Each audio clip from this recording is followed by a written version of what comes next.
Hello people! Ang napili ni Amo kaninang for lunch ay itong kufta. Gumamit ako dyan ng ground beef, mga 1.5 kilo yun. Tapos maraming kamatis and sibuyas. Ilagay natin yun sa food processor para madali tayong matapos at maganda yung pagkahiwa niya dahil paghiwa, basta yung mapino siya. And naglagay tayo ng parsley, naglagay tayo ng paminta, paprika, cumin powder, naglagay tayo ng asin at itong mixed spices. Kayo nang bahala sa mga baharat na ilalagay nyo dyan kung gaano kadami. Depende kasi yan sa dami ng inyong gagamiting karne. Dati yung kufta ko ay meron yung sabaw, talagang nagtitimpla ako ng sabaw, and meron yung naka-flatten na potato sa baking pan bago i-flatten tong or i-arrange tong ground beef. Pero dahil sa nagustuhan nila to, parang 3 beses na akong gumawa nito. Nagustuhan nila to, kaya ito na yung gagawin nating kufta dito pagka maghihingi sila ng kufta or magre-request sila. Sa inyo yan kung ano yung gamitin nyo na lutuan dyan, basta ilagay natin yan sa oven. So nagdagdag lang ako this time ng karne, kaya ito yung ginamit ko. Medyo malaki-laki nung previous na gawa natin. And fill natin ko lang yan, kusang magtutubig kasi yan dahil marami tayong nilagay na kamatis at onion. Pwede nyo rin tong bilog-bilogin parang kebab, or pwede nyo rin tong ilagay sa skewers na parang kebab talaga siya. And pwede nyo tong gawing bula-bula, tapos lagyan nyo ng tomato sauce, lagyan nyo ng parsley, lagyan nyo pang palasa, tapos ilagay din sa oven. Pwede din to. For the art naman and dagdag na rin aroma, naglagay tayo dyan ng mga slice na onion, tomatoes, and naglagay tayo ng bell pepper. Pwede kayong maglagay ng lahat ng color na bell pepper para kompleto yung stoplight. Nag-shape lang ako dyan ng mga line pa circle para maganda yung ating kinalabasan ng ating pinaglalagay dyan ng mga gulay. Mas lalong babango yan pagka marami tayong onion na ilalagay. Well, nag-arrange tayo niyan. Yung ating oven naka-preheat na ng 400 Fahrenheit at i-bake natin yan ng 45 minutes. And after 45 minutes, pag okay na, luto na yung ating meat, dapat kasi hindi din siya overcook at hindi din siya dry. Kumbaga, marami pa siyang sabaw.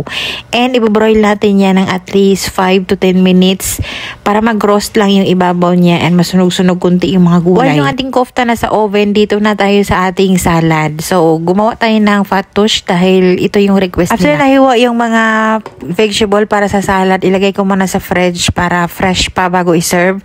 And nagsaing na rin tayo ng white rice. Tapos ito naman yung ating sauce sa ating fatush salad. So lemon, naglagay tayo ng garlic, and naglagay tayo ng olive oil, naglagay tayo ng pomegranate molasses or dipsurman, naglagay tayo ng asin, naglagay tayo ng mint leaves na dried, naglagay tayo ng sumak. Ito naman hindi ko ito iubos lahat. Sa fatush, pwedeng i-serve na ihalo na lahat yung ating sauce with salad or yung gulay, or pwedeng i-separate. Unang plano ko ay i-separate ko muna sana yung sauce or i-serve ko separately. Kasi yung amo kong lalaki baka malate siyang uuwi at hindi makasabay. Nung dumating yung mga estudyante, maya-maya dumating na rin yung amo kong lalaki. So, nilagay ko na yung sauce. And kunti lang yung nilagay ko dyan. Huwag na ilagay lahat yung sauce dahil sobrang asim nun. Yung natira na sauce, pwede naman yun sa next naman na fatush na request nila. Pwede yun ilagay lang sa fridge. Then, nag-tops tayo ng fried Arabic bread. Masarap talaga tong salad na to, itong fatush na to. Ito yung pinakagusto ko. After 45 minutes na naluto na yung ating kufta, nilagay natin yan sa ibabaw ng oven or sa pinakaibabaw ng rack, and brinoil natin yan ng 5 minutes until mag-roast. Pero kulang pa talaga yung roast niya yan, mga 10 minutes siguro, until talagang mag-brown siya ng konti. And tara na, kain. Kain.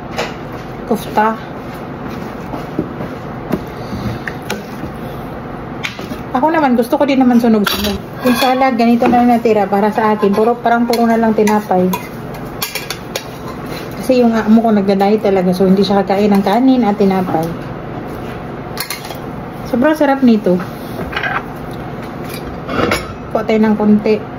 Konti daw. Okay, kain. This is yummy salad. Kuha tayo ng kufta and salad plus this one.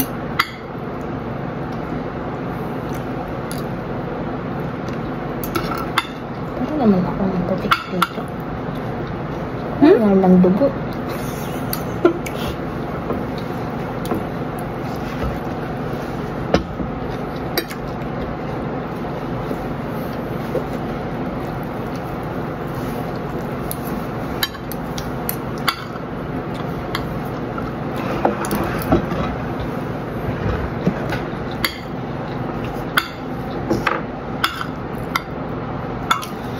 Maalat lang to pero masarap siya. Maalat talaga siya.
Wala naghanap ng ano?